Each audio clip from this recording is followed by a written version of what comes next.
এই বেঞ্জিনটা এমনি এমনি গঠিত হয় নাই, এটার মধ্যে অনেক মেকানিজম আছে, আমরা একটু দেখেই ফেলবো।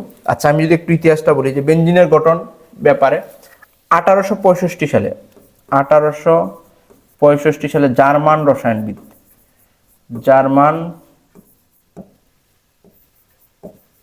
রসায়নবিদ কেকুল আসলে বেঞ্জিনের গঠন উপস্থাপন করেন। যে উনি বলেন যে বেঞ্জিন হলো একটা 6 সদস্য বিশিষ্ট যৌগ, যার মধ্যে একান্তরিত দ্বিবন্ধন আছে, অর্থাৎ 3টা পাই বন্ধন আছে, বাকিগুলা একক বন্ধন, সিগমা বন্ধন, অর্থাৎ এটা অসম্পৃক্ত যৌগ উনি বলেছেন, এবং প্রত্যেকটা কার্বনের সাথে একটি করে হাইড্রোজেন যুক্ত আছে। এই ছিল ওনার কথা। তো মোটামুটি কেকুলের এছাড়া অন্যান্য বিজ্ঞানীরা বেঞ্জিনের গঠন বর্ণনা করতে চাইছেন। তৎকালীন সময় আসলে কেকুলের গঠনটাই আসলে কি অধিক গ্রহণযোগ্য। পরবর্তীতে আইসা দেখলেন যে 1872 সালে এসে বললেন, আচ্ছা এই যে কেকুলের বেঞ্জিন গঠন দিলেন, তারও কিন্তু একটু সীমাবদ্ধতা পরবর্তীতে তৈরি হয়ে গেল। প্রশ্ন হলো কি, যে উনি তো বলছেন যে এটার মধ্যে একান্তরিত দ্বিবন্ধন আছে। আমরা জানি যে উনার সীমাবদ্ধতা আসলে কি, দেখেন এই যে ব্রুমিন, ইথিন এটা একটা অসম্পৃক্ত হাইড্রোকার্বন, এর সাথে যদি আমি ব্রুমিন যুক্ত করি তখন কি হয়, CH2 বিআর যে 1,2 ডাইব্রোমিথেন হয়। আমরা জানি ব্রুমিনের লাল চা বাদামি বর্ণ দূর হয়। এখন উনি যেহেতু বলছেন যে বেঞ্জিনের মধ্যে একান্তরিত দ্বিবন্ধন আছে, এটা অসম্পৃক্ত, এখন দেখা গেছে যে উনার বেঞ্জিন এই যে বেঞ্জিন এলকিনে যেরকম ব্রুমিনে বাদামি বর্ণ দূরীভূত হয়, এই জায়গায় দিলে এই বাদামি বর্ণ কি হয় না, দূরীভূত হয় না। এর মানে সামথিং রং। অর্থাৎ এটা এই অসম্পৃক্ত হাইড্রোকার্বন ঠিক আছে, তবে এটা বিশেষ ধরনের যৌগ। এটা কি বিশেষ ধরনের যৌগ? এটা আসলে কি একদম বিশেষ ধরনের যৌগ। এবং আমি আপনাদের আরেকটু বলে দিই, আমরা এই টপিকটা এমন ভাবে পড়বো, এই জায়গা থেকে কেউ যদি আপনাকে এমসিকিউ প্রশ্ন করতে পারে, আমরা এখন জানি নিবন্ধন আসলে এমসিকিউ বেসড হয়েছে, যাতে এই ক্লাসটা থেকে আপনার একবারে সিকিউ বা ডিটেলস বড় প্রশ্ন এবং এমসিকিউ যাতে আমরা পারি। এখন এই যে কেকুলের গঠনটা আসলে এই জায়গায় ফেল করলো, কি করলো, যে এটা অসম্পৃক্ত হাইড্রোকার্বন দ্বিবন্ধন, এটা অসম্পৃক্ত হাইড্রোকার্বন, কিন্তু ও ব্রুমিনের সাথে সংযোজন বিক্রিয়া দেয়, দ্রুত বিক্রিয়া দেয়, কিন্তু ও দেয় না। এর মানে কি, এটা আলাদা একটা বৈশিষ্ট্য আছে, এটাকে অ্যারোমেটিসিটি আমরা বলি। এরপর আরেকটা জিনিসও হইছে অ্যারোমেটিসিটির কারণে, সেটা আসলে কি, দেখেন এই যে এলকিনে কার্বন কার্বন বন্ধন দৈর্ঘ্য আসলে 0.134 ন্যানোমিটার। এলকিনে কার্বন কার্বন বন্ধন দৈর্ঘ্য আসলে 0.134 ন্যানোমিটার, কিন্তু বেনজিনের ক্ষেত্রে এই কার্বন কার্বন বন্ধন দৈর্ঘ্য 0.139 ন্যানোমিটার। দেখছেন আসলে কি হওয়া উচিত ছিল স্যার, এই জায়গায় কার্বন কার্বন বন্ধন দৈর্ঘ্য যা, এই জায়গায় কার্বন কার্বন দ্বিবন্ধন দৈর্ঘ্য তা হওয়ার কথা ছিল, কিন্তু দেখা গেছে যে না, এরকম হয় না। এবং আরেকটা জিনিস স্যার, যে জিনিসটা আমাদের মনে রাখতে হবে, এই যে এলকেন কার্বন CH3, আমি যদি এইভাবে লিখি CH কার্বন কার্বন একক বন্ধন, এই যে কার্বন কার্বন একক বন্ধনের মধ্যে এর বন্ধন দৈর্ঘ্য হলো 0.154 ন্যানোমিটার।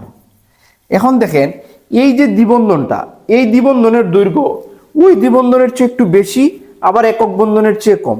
অর্থাৎ এই দ্বিবন্ধনটা ওই এলিফ্যাটিকের মতো, এটা তো অ্যারোমেটিক, এলিফ্যাটিকের দ্বিবন্ধনের চেয়ে দৈর্ঘ্যটা একটু বেশি, আবার একক বন্ধনের চেয়ে কম। অর্থাৎ আমরা বলতে পারি এই দ্বিবন্ধনের শক্তিটা এলিফ্যাটিকের একক বন্ধনের চেয়ে বেশি, আবার দ্বিবন্ধনের চেয়ে কম। প্রশ্ন হলো কেন? পরবর্তীতে এটা বোঝা গেল যে কেকুল 1872 সালে উনি এটা করলেন, যে 1872 সালে উনি লক্ষ্য করলেন যে এই যে একান্তরিত দ্বিবন্ধন আছে, উনি কিন্তু 1865 সালে ওইটাই বলছিলেন যে একান্তরিত। উনি আগে দেখলেন যে এই পাই ইলেকট্রন আসলে স্থির না, এটা সঞ্চারণশীল, এটা লাফালাফি শুরু করে। ওই যে সঞ্চারণশীল পাই ইলেকট্রনের কারণে তাদের বন্ধন দৈর্ঘ্যটা কি হয়ে যায়, এই যে এলিফ্যাটিকের দ্বিবন্ধনের চেয়ে একটু কি হয়, বেশি হয়, আর এলিফ্যাটিকের একক বন্ধনের চেয়ে কম হয়, অর্থাৎ মাঝামাঝি। অর্থাৎ এই দ্বিবন্ধনের বৈশিষ্ট্যটা এই দ্বিবন্ধনের মতো না, এটা তো সঞ্চারণশীল না, এটা কিন্তু কি সঞ্চারণশীল। বিষয়টাকে বুঝতে পারছি, এইটাই আসলে অ্যারোমেটিক যৌগের স্পেশালিটি বা অ্যারোমেটিক বৈশিষ্ট্য সম্পন্ন। ওকে, আমরা কিন্তু এই জায়গা থেকে অসংখ্য ছোট ছোট প্রশ্ন উত্তর আমরা দিতে পারবো। আচ্ছা, এখন ওই যে 1865 পর্যন্ত উনি যে স্ট্রাকচার দিলেন, পরে আইসা ওই যে এদের ব্যাখ্যা, যে বন্ধন দৈর্ঘ্য এবং অসম্পৃক্ততা পরীক্ষা না দেওয়া, ব্রুমিনের সাথে বা পটাশিয়াম পারম্যাঙ্গানেট জারিত না হওয়া, পরে অনুধাবন করলেন যে না, এই ইলেকট্রনগুলো আসলে বেনজিন এরকম স্থির না, এরা সঞ্চরণশীল, যার ফলে আমরা বেনজিনের একাধিক স্ট্রাকচার লিখতে পারি। সেটা আমরা সবাই জানি যে এই পাই বন্ধনগুলো যদি আমরা এই জায়গায় দ্বিবন্ধন দিছি, পরে লাভ দিয়ে এটা এই জায়গায় আসবো, লাভ দিয়ে এই জায়গায় আসতে পারে, এটা লাভ দিয়ে এই জায়গায় যেতে পারে, এটা এই জন্য আমরা বেনজিনের স্ট্রাকচারটা আসলে কিভাবে লিখি সেটা আমরা সবাই জানি। বেনজিনের স্ট্রাকচার ওইভাবে লিখতে পারি আমরা। এই যে দ্বিবন্ধনের জায়গায় আছে না, আমি এখন এই জায়গায় দিয়ে লিখতে পারি, অথবা এটা এই জায়গায় দিয়ে লিখতে পারি এইভাবে, অথবা আমরা যদি চাই এই সম্পূর্ণটা কি করতে পারি, চক্র দিয়ে প্রকাশ করি। এই মানে এটা বোঝা যাচ্ছে এই পাই বন্ধনটা কি সঞ্চারণশীল। এই হইল আর কি ঘটনা। তাইলে আমরা বুঝলাম যে বেনজিনের গঠনটা আসলে কিভাবে আসলো। এখন এই বেনজিনের প্রত্যেকটি কার্বন, আপনারা যারা সংকরীকরণ ক্লাসটা ভালো করে করছেন, আচ্ছা আমি এখন এই অংশটা মুছে ফেলি, সংকরীকরণ ক্লাসটা যারা ভালো করে পড়ছেন আপনারা জানেন সংকরীকরণে আমি ওই ক্লাসের ডিটেলস আলোচনা করা হয়েছে। কার্বন কার্বন দ্বিবন্ধন যারা, তাদের মধ্যে সংকরীকরণ ঘটে sp2। কার্বন কার্বন একক বন্ধন ত্রিবন্ধন যারা, তাদের মধ্যে সংকরীকরণ ঘটে sp। আর কার্বন কার্বন একক বন্ধন যারা, কার্বন কার্বন একক বন্ধন, তাদের মধ্যে ঘটে sp3। এখন আপনি আমাকে বলেন তো বেনজিনের গঠন, হ্যাঁ এই জায়গায় স্যার গুরুত্বপূর্ণ একটা প্রশ্ন, বেনজিনের গঠনের একটা গুরুত্বপূর্ণ প্রশ্ন আমি এখন আপনাদের সাথে আলোচনা করে ফেলবো, মাথায় রেখেন। গুরুত্বপূর্ণ প্রশ্ন, অত্যন্ত গুরুত্বপূর্ণ প্রশ্ন, যে বেনজিনের 6টি হাইড্রোজেনই সমতুল। বেনজিনের 6টি হাইড্রোজেন কি সমতুল? এই প্রশ্নটা আসলে কি, বেনজিনের প্রতিটি হাইড্রোজেন সমতুল, বেনজিনের প্রতিটি হাইড্রোজেন সমতুল, এটাও কিন্তু কেকল বলছেন, হাইড্রোজেন সমতুল। এখন এই কথার অর্থ কি? এই কথার অর্থ হইল এই যে বেনজিনের মধ্যে 6টা হাইড্রোজেন আছে, সবগুলো হাইড্রোজেন সমবৈশিষ্ট্য সম্পন্ন, এদের মধ্যে অন্য কোনো পার্থক্য না। এই জায়গা থেকে একটা হাইড্রোজেন প্রতিস্থাপিত হয়ে যায় কথা, এই জায়গা থেকে হাইড্রোজেন প্রতিস্থাপিত হয়ে একই কথা, অর্থাৎ এই জন্য এটা সমতুল। এখন প্রশ্ন হলো প্রতিটি হাইড্রোজেন সমতুল, বেনজিনের প্রতিটি হাইড্রোজেন সমতুল, এটা আমরা আর একটু ভালোভাবে বর্ণনা দিতে পারি। দেখেন এই যে এখন আপনি একটু মিলান তো, বেনজিনে আসলে কোন জিনিসটা হয়েছে, কোন সংকরীকরণটা হবে? আমরা জানি কি, কার্বন কার্বন একক বন্ধনে হয় sp3, কার্বন কার্বন দ্বিবন্ধনে হয় sp2, আর কার্বন কার্বন ত্রিবন্ধন, যেহেতু এটা বেনজিন কার্বন কার্বন দ্বিবন্ধন, সুতরাং এই জায়গায় প্রত্যেকটা কার্বন আসলে sp2 সংকরীকৃত। আমরা এখন এই বেনজিনের গঠনটা আলোচনা করব। এই যে আমরা এখন দেখি এই যে বেনজিনের মধ্যে আমরা দেখতেই পাচ্ছি যে কার্বন কার্বন দ্বিবন্ধন বিদ্যমান, অর্থাৎ এই জায়গায় 3টা পাই বন্ধন আছে। কার্বন কার্বন দ্বিবন্ধনে sp2 সংকরীকরণ ঘটে। আমাদের সংকরীকরণ ক্লাসে আমি ডিটেলস sp2 sp3 সম্পর্কে আলোচনা করছি। তা আমরা জানি sp2 সংকরীকরণের ক্ষেত্রে হয় কি, একটা s আর 2টা p অরবিটাল সংকরীকরণ অংশ নেয় এবং z অরবিটালটা অসংকরিত অবস্থায় থাকে। z অরবিটালটা আসলে কি থাকে, অসংকরিত অবস্থায় থাকে। আমরা যদি একটু দেখি যে বেনজিনের সময় কার্বনের যে সংকরীকরণটা ঘটে, carbon 6 1s2 2s2 2px 2py 2pz, আমি যদি স্বাভাবিকভাবে ইলেকট্রন বিন্যাসটা করি তাহলে তার কার্বনের বহিঃস্তরে কি থাকে, 2টা ইলেকট্রন থাকে। এখন আমি যদি কার্বনকে উত্তেজিত করি তাহলে কি হয়, 1s2 2s1 2px1 2py1 2pz1, অর্থাৎ একটা কার্বন উত্তেজিত অবস্থায় কার্বনের যোজনী হবে কত, 4, তার যোজ্যতা ইলেকট্রন। এখন এই যে সংকরীকরণ sp2 সংকরীকরণটা যখন ঘটবে, এই হইল তার 2s, এই হইল তার কি 2p। আমরা জানি p অরবিটাল 3 ভাগে বিভক্ত, তার এই জায়গায় একটা ইলেকট্রন বিদ্যমান।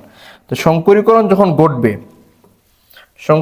যখন ঘটবে তখন একটা s আর 2টা p,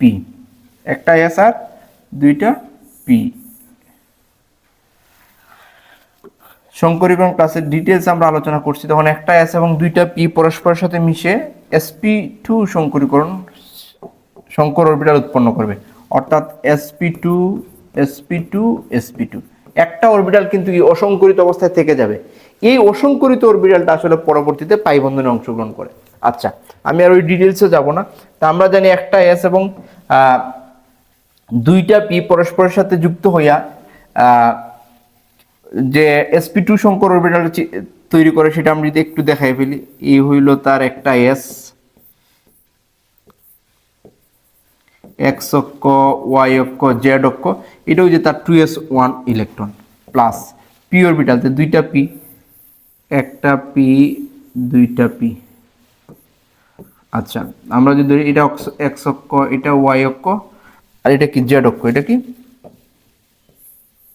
z অক্ষ, x অক্ষ, y অক্ষ এবং z অক্ষ। আচ্ছা, আমরা বলতেছি যে z অক্ষ আসলে তার কি করবে না, সংকরীকরণ অংশগ্রহণ করতেছে না। তো একটা s এবং দুইটা p পরস্পরের সাথে মিলিত হইয়া পরস্পরের সাথে কি হইল, মিলিত হইল হইয়া sp2 সংকর অরবিটাল তৈরি করবে। তো sp2 সংকর অরবিটালে কি হয়, সমবাহু ত্রিভুজ। সমবাহু ত্রিভুজের মতো আমি যদি একটু দেখাই, ফর এক্সাম্পল এই হইল এবং তাদের বন্ধন কোণ 120 ডিগ্রি হয়। এই যে sp2 অর্থাৎ প্রত্যেকটা কার্বনের মধ্যে sp2 সংকরীকরণ ঘটলে এই অবস্থা হবে। তার অসংকরিত অরবিটালটা কিন্তু আছে। আমরা এক কাজ করি, এটাকে একটু ঘুরায় ফেলি। এই যে স্যার sp2 সংকরীকরণটা ঘটলো, আমরা একটা কাজ করতে পারি, এই বেনজিনটাকে আমি একটু ছোট করে রাইখা দিই সরাইয়া।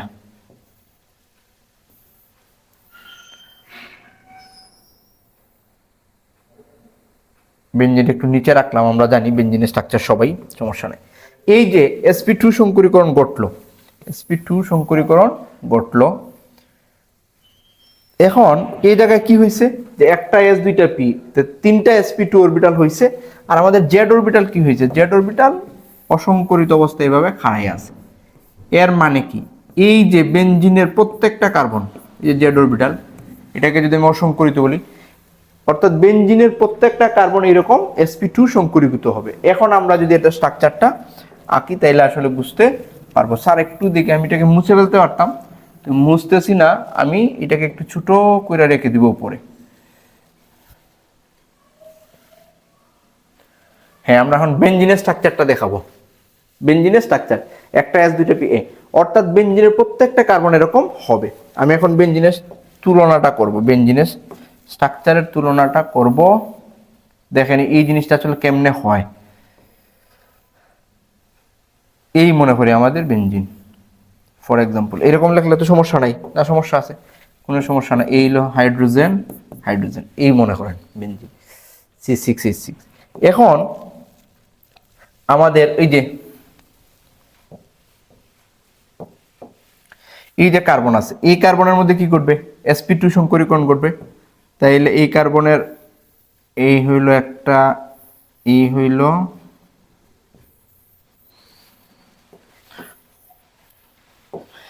আমি 6টা কার্বন বিবেচনা করি। আমার বেনজিনে কয়টা কার্বন, 6টা কার্বন। এই একটা দুইটা তিনটা চারটা, আমি 6টা কার্বন দিই।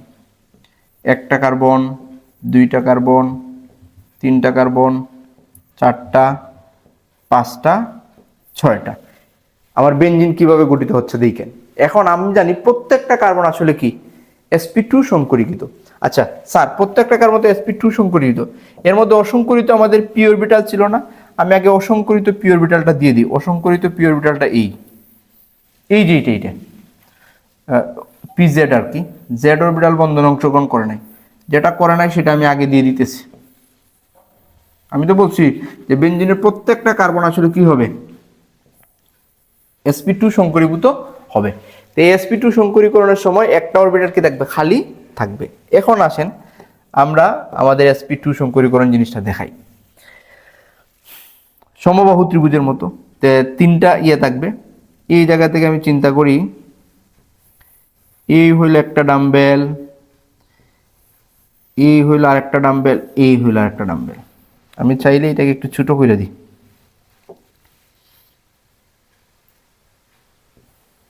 একটা ডাম্বেল, দুইটা ডাম্বেল, তিনটা ডাম্বেল, হইছে না?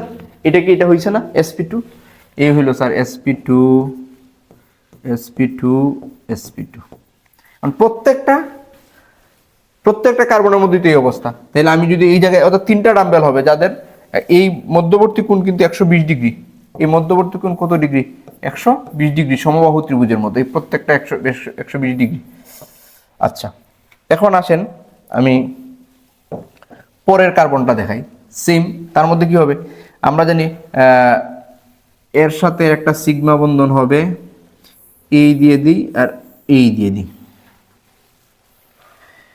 sp2 sp2 sp2। আপনি শুধু দেখেন যে এটা সমবাহু ত্রিভুজের মতো হচ্ছে কিনা। হ্যাঁ এখন এই জায়গায় কি হবে, এই কার্বনেরটা যদি আমরা চিন্তা করি তো ওর সাথে একটা বন্ধন হবে, আমরা যে এই যে কার্বন কার্বনের একক বন্ধন যেটা হয় আমি দিয়ে দিলাম, এই হইল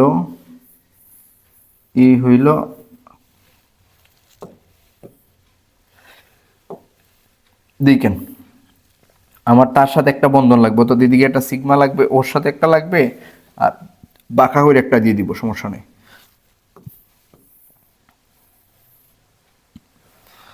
আমি এইটাকে একটু উপরে তুলতে হবে আমার চিত্রের সুবিধার্থে। দেখেন আমি sp2 ডাম্বেল আমার কটা হবে তিনটা, এই হইল একটা, তারপরে এই হইল আরেকটা, আর এই দিয়ে দিই একটা sp2 sp2 sp2 sp2 sp2। এখন ওরও তো sp2 হবে, তো ওর যখন sp2 হবে এই হইল একটা, এই হইল আরেকটা, আরেকটা দিয়ে দিব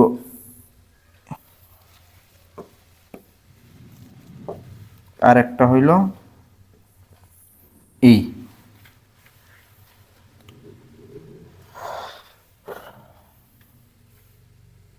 আচ্ছা গেল, তাহলে এটা sp2 sp2 sp2 sp2। এখন ওর কি হবে, ও হইল একটা, ওর এই হইল একটা, এই হইল আরেকটা। তারপরে একটু হিবিজিবি মনে হইতেছে কিন্তু না, আপনি আপনার নিয়ম অনুযায়ী আঁকবেন, সমস্যা নেই। এই হইল একটা, এদিকে হাইড্রোজেন ধরবে একটা, আর এই আরেকটা ধরলো sp2 sp2 sp2 sp2 sp2 sp2 sp2। এই হইল স্যার আমাদের বেনজিনের স্ট্রাকচারটা। দেখেন দেখেন এটা আপনারা বুঝেন কিনা, আমি ওর সাথে ওর তুলনা করতে চাই।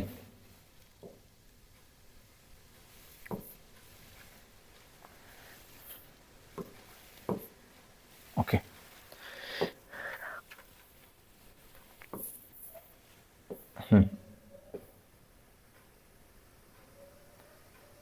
ওকে এই দেখেন কার্বন, এই কার্বন, তো এই কার্বনের সাথে কি একটা হাইড্রোজেন হবে, এই জায়গায় একটা এস যুক্ত হয়েছে, একটা হাইড্রোজেন, এই সাথে একটা হাইড্রোজেন, এই হলো হাইড্রোজেন হাইড্রোজেন হাইড্রোজেন হাইড্রোজেন।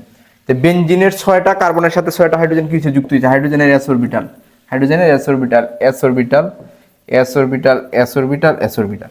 এখন দেখেন 6টা কার্বন হয়েছে, 1 carbon 2 carbon 3 carbon 4 carbon 5 carbon 6 carbon. এখন ওর তো একটা সিঙ্গেল ইলেকট্রন আছে না, এখন এই সিঙ্গেল ইলেকট্রন কি করবে দেখেন, এই সিঙ্গেল ইলেকট্রন যখন এই যে সিগমা বন্ধন, এটা হলো sp2 sp2 সিগমা বন্ধন, আর এই বন্ধনটা হলো আমি যদি একটু বলি এটা হলো s অরবিটাল আর এটা হলো sp2, অর্থাৎ এই যে কার্বন হাইড্রোজেন বন্ধনটা মানে এই যে এটা হলো s আর এই কার্বনেরটা ছিল sp2, অর্থাৎ এই বন্ধনটা হলো sp2 সিগমা বন্ধন। কি বন্ধন? sp2 সিগমা বন্ধন। আর এই যে কার্বন কার্বন বন্ধন এটা হলো sp2 sp2 বন্ধন, এটা কি sp2 sp2 বন্ধন। এর মানে এই যে আমার বন্ধন এটা কি sp2 sp2 sp2 sp2 sigma বন্ধন, কিন্তু এটা sp2s বন্ধন, অর্থাৎ কার্বন আর হাইড্রোজেনটা হলো sp2s বন্ধন আর এটা sp2 sp2। এখন এই যে আমরা যখন অযুগ্ম ইলেকট্রন, অর্থাৎ আমরা জানি এই জায়গায় তার একটা ইলেকট্রন আছে মুক্ত, এই জায়গায় ইলেকট্রন আছে আছে আছে আছে আছে। এখন এই সিগমা বন্ধন যত ক্লোজ হবে তখন এই পাই বন্ধনটা পরস্পরের সাথে কি হবে, ক্লোজ হবে। এখন আপনি বলতে পারেন যে স্যার উপরে একটা বন্ধন হবে নিচে হবে না, আসলে তো পরমাণুই খালি চোখে আমরা দেখি না, এর মধ্যে আবার অরবিটাল, তো অরবিটালের উপর নিচ বলতে কিছু না, অর্থাৎ এই দুইটা জেড অরবিটাল, এই যে দুইটা জেড অরবিটালে পরস্পর অতিক্রমণ করে একটা পাই বন্ধন গঠন করবে, অর্থাৎ এই বন্ধন যে কথা এটা কি একই কথা, একই জিনিস, মানে একটাই বন্ধন হবে। আচ্ছা যেহেতু ও ওইদিকে বন্ধন গ্রহণ করছে, এই জায়গায় আর পারবে না, তখন এই যে অর্থাৎ এই দুইটার মধ্যে একটা বন্ধন ঘটবে। এই যে এই দুইটা কি করবে, পাশাপাশি অতিক্রম করবে, তখন এই যে এইটা এই যে। এখন এর মানে দাঁড়াইলো কি, আমরা যদি দেখি যে বেনজিনের মধ্যে কি হবে, এই যে দেখেন একটা দ্বিবন্ধন, এই যে এটার সাথে এটা যদি তুলনা করি, দেখেন এই যে দ্বিবন্ধন, এই যে দ্বিবন্ধন, এই যে দ্বিবন্ধন, এই যে দ্বিবন্ধন, এই যে দ্বিবন্ধন, এই যে দ্বিবন্ধন, অর্থাৎ তার সাথে তার তুলনা করলে কি মিলে যাচ্ছে না? এখন আসেন আমরা জানি যে বেনজিনের ইলেকট্রনগুলো কি সঞ্চরণশীল, কি দা সঞ্চরণশীল। ইলেকট্রন কি দ্বিবন্ধনগুলো কি সবসময় এই জায়গায় থাকবে না, এইগুলা সঞ্চরণশীল। আমি যদি এটাকে এইভাবে একটু মার্ক করে ফেলি, উপরেরটা উপরের সাথে, উপরেরটা উপরের সাথে, উপরেরটা উপরের সাথে, উপরেরটা, এই যে দেখেন একটা স্যান্ডউইচের আকৃতি হয়ে যাবে, যে সবুজ কালারটা আমার বেনজিনের কার্বন, আর উপরে নিচে পাই ইলেকট্রনের লেয়ার থাকবে। এটাকে আমরা বলি ডিলোকালাইজড ইলেকট্রন। কি বলি? Delocalised, delocalised electron. হ্যাঁ, ওইটার সাথে এটা, এটার সাথে এটা, হ্যাঁ এটা তো আসি, তারপরে ওই নিচে নিচে এই যে। এর মানে মেন কাহিনীটা একটা স্যান্ডউইচের মতো হয়ে গেছে না? ওই যে পাই ইলেকট্রনের উপরে একটা লেয়ার, নিচে একটা লেয়ার, আর মাঝখানে থাকবে কি আমাদের ওই যে কার্বনের সার্কেলটা। এই আসলে আমাদের কি বেনজিনের স্ট্রাকচার। এখন এই জায়গা থেকে আসলে আমাদের কি আসবে, যে বলবে যে এই অংশটুকুতে আমি আসলে কোন কোন প্রশ্ন উত্তর দিতে পারি। একটা হলো বেনজিনের গঠন জিনিসটা আসলে কি, আমরা বুঝতে পারছি যে কোনটার বন্ধন দৈর্ঘ্য কতটুকু, এবং বেনজিনটা আসলে কিভাবে গঠিত, এর প্রত্যেকটা কার্বন যে sp2 সংকরীকরণ। আচ্ছা, প্রত্যেকটা কার্বন যেহেতু sp2 সংকরীকৃত, এর মানে এই প্রত্যেকটা কার্বন কি সমতুল, এই প্রশ্ন উত্তরটা আপনি দিতে পারেন যে বেনজিনের। এই জন্যই বেনজিনের প্রত্যেকটা কার্বন যে কোনো জায়গায় আসুক না কেন, দ্বিবন্ধন, এই প্রত্যেকটা কার্বনে আসলে কি, প্রত্যেকটা কার্বনের সাথে যে হাইড্রোজেন আছে, এই জায়গায় যদি কোনো প্রতিস্থাপিত গ্রুপ আছে, এই হাইড্রোজেনের যা বৈশিষ্ট্য, এই হাইড্রোজেনের তা বৈশিষ্ট্য, এই হাইড্রোজেনের তা বৈশিষ্ট্য, অর্থাৎ সবগুলো হাইড্রোজেন কি সমতুল। কিন্তু যদি কোনো কারণে এই হাইড্রোজেনটা প্রতিস্থাপিত অন্য কোনো একটা প্রতিস্থাপিত গ্রুপ আসে, তখনই আসলে এটার নামকরণ লাগবে অর্থ, প্যারা, মেটা ইত্যাদি ইত্যাদি নামকরণ করা লাগবে। এই হইল আমাদের বেনজিনের গঠন। আশা করি আমরা এটা বুঝতে পারছি।